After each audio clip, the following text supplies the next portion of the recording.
Some people would say One Piece is about adventure, chasing your dreams, and the power of friendship.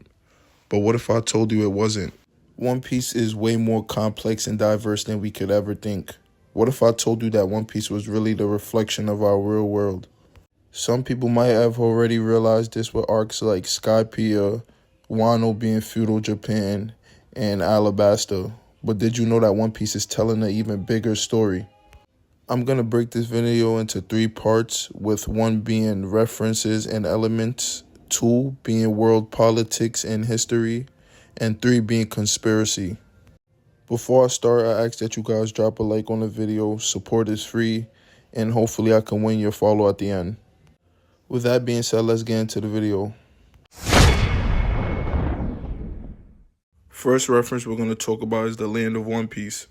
It's more than obvious that Oda took inspiration from the real world we live in. Just by these photos I'm sharing with you, you can see the similarities that One Piece have to the real world. One Piece also references religion, like Mihawk's cross, Bartholomew's Bible, and even a cult in One Piece. Oda even references real-life characters that existed in our real world. Even characters like Blackbeard, Roanoa Zoro, Bellamy, Hawkins, and Goldie Roger are referenced in real life. We also see this trend with admirals and various characters all throughout One Piece. With that being said, let's move on to the next part, history and politics. One Piece is rich with lore, with stories that transcend the One Piece world to speak on real-world events and tragedies. One Piece world is corrupt to say the least, with a government that taxes its citizens, lies to its citizens, while simultaneously telling them that it's in their best interest, while the elites sit back and reap the benefits of their labor. For some reason that sounds awfully familiar.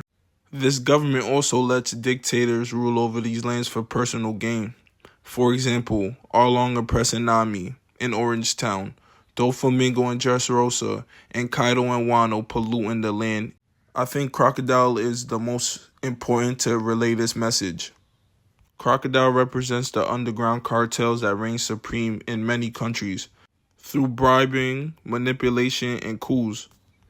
Crocodile was influencing Alabasta from the shadows and was allowed to because of his status, being a warlord, which is the equivalent of being a banker or entrepreneur in the real world.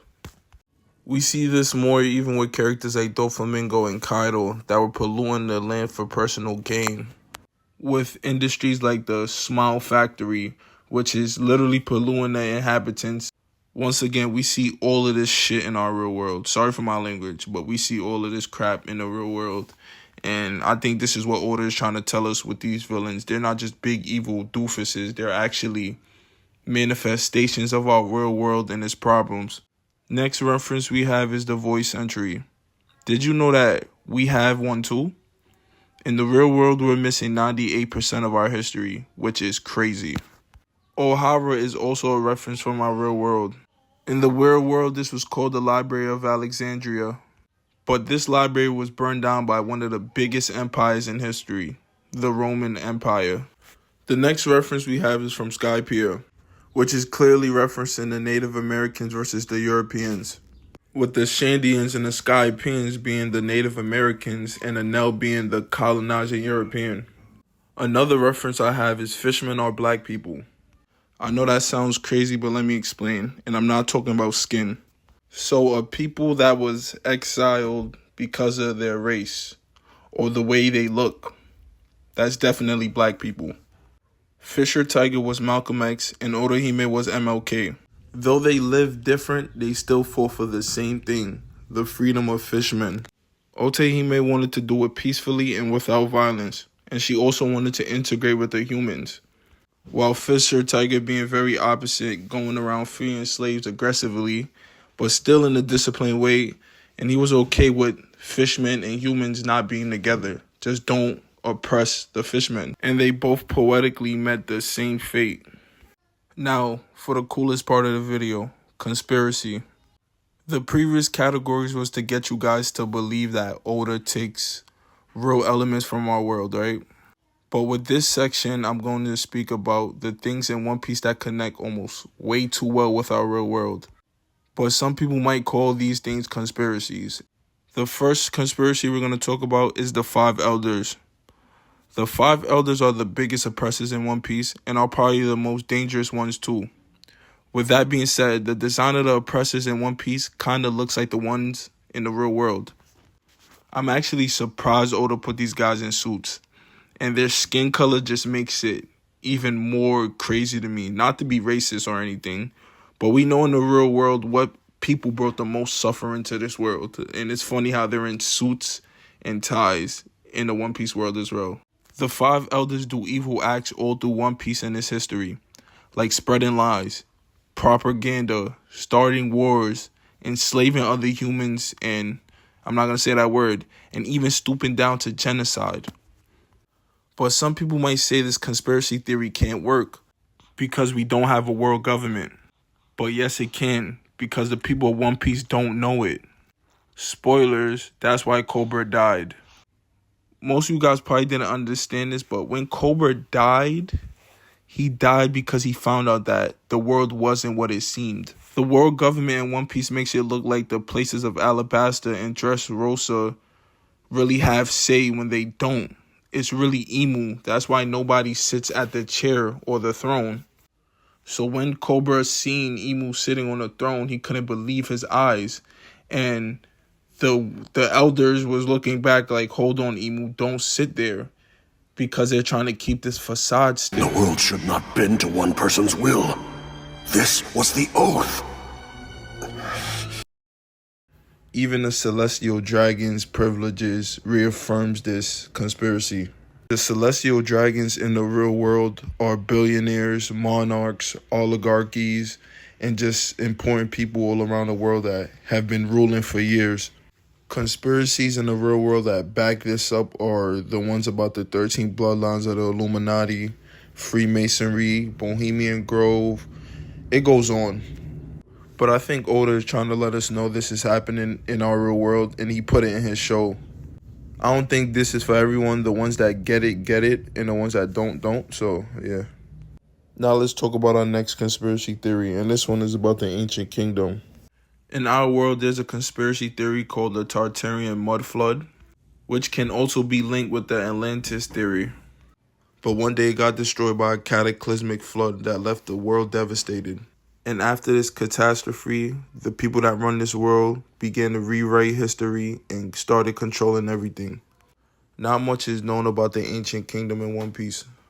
All we know is that this civilization had a great influence across the world and still has allies that live to this day. Joy Boy was most likely a king or a very important person in his time. We know that Joy Boy went to war with the 20 kingdoms that was standing against the Ancient Kingdom to stand with Imu, or what they thought was right at the time. They probably was being manipulated by Imu. But after Imu and the Five Elders won this war, they made it forbidden to even talk about this ancient civilization or Joy Boy, and even went to the levels of genociding a whole island just to keep the secret undertucked.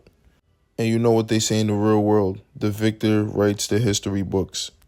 Vegapunk telling us that they used to use free energy is a direct clue to the Ancient Kingdom and how it used to operate. We can tell where this story is going from here. It's going from a good to light story. A bad versus evil. If you're on Imu's side, you're bad. And if you're on Luffy and Joy Boy's side, then you're on the good side. Speaking of Joy Boy, this leads us into the next topic. Sun God Nika is Jesus. I know that sounds crazy and Oda wouldn't go that far, but just hear me out here. What we know about Joy Boy is very limited, but we know the picture that Oda is trying to paint. I'm going to make it clear from now, when I say Joy Boy, I'm talking about Sun God Nika. And they're two different people, which a lot of people don't know, but that's a whole different discussion. When people refer to Sun God Nika in One Piece, they refer to him as some type of savior or a god that is supposed to return to save them. Joy Boy still has allies all throughout the One Piece world to this day, like the Kozuki clan, Fishmen, Shandians, and more. Even people like Kuma and prisoners believe in this. This is very similar in our real world.